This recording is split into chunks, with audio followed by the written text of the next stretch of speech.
Une fois sauvé, le pécheur a des luttes. Et dans ces luttes, le sang est une nécessité.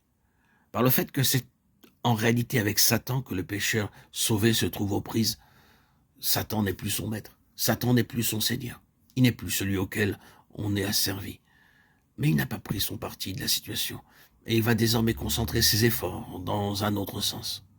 Tâcher de ramener en captivité celui qui lui a échappé. Il faut pour cela qu'il le ramène sur un terrain sur lequel le fondement même de son salut lui échappe par oubli, par négligence ou de quelque autre manière. Voici ce que nous voulons dire.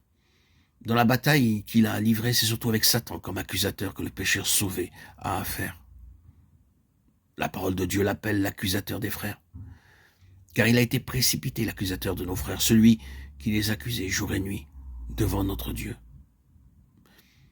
Il épie leurs mouvements, il tâche de les inciter à quelques actions qui ne soient pas tout à fait en harmonie avec la pensée et la volonté de Dieu.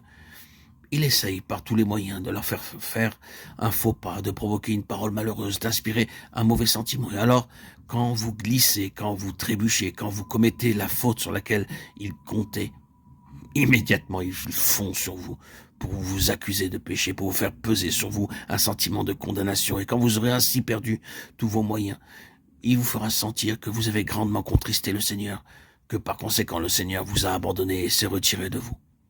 Il vous rendra même conscient que vous avez perdu votre communion avec Dieu. Ainsi, c'est comme accusateur qu'il s'efforce de nous faire pécher, pour pouvoir ensuite se jeter sur nous avec son verdict de condamnation et refermer ainsi sur notre vie son étreinte maudite. C'est pourquoi le pécheur sauvé a besoin du précieux sang du Seigneur Jésus. C'est pour lui une arme qui lui permet d'affronter sans crainte l'accusateur. Dieu vous garde, bien-aimés, de jamais ajouter foi à cette idée mensongère que si vous glissez, si vous faites un faux pas, si vous trébuchez dans le chemin, si vous affligez le Seigneur, cela va nécessairement vous séparer de Dieu et qu'en fait, il va vous abandonner à vous-même. Si vous marchez consciencieusement et volontairement dans le chemin du péché, c'est autre chose. Je ne m'inquiète pas ici de savoir ce qu'il adviendrait de vous si vous passez outre à la volonté de Dieu clairement révélée. Il en résulterait certainement pour vous des ténèbres et une expérience douloureuse de la puissance de Satan. Vous perdriez la joie de votre salut. Ce n'est pas le moment de discuter pour savoir si vous perdriez ou non votre salut.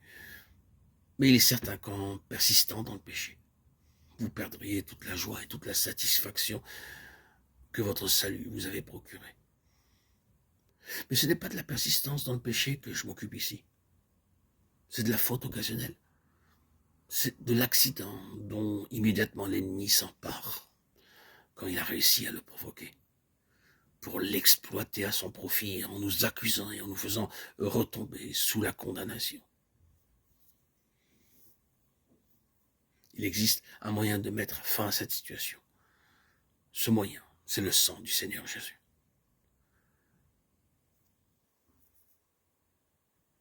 Si dans la foi au précieux sang, nous nous tournons vers le Seigneur, dans un mouvement de sincère repentance, confessant notre faute, sans chercher à la diminuer, si notre cœur est vraiment douloureusement étreint par la tristesse que nous avons d'être tombés, alors le sang du Seigneur Jésus opère et manifeste toute sa puissance en nous purifiant de tout péché.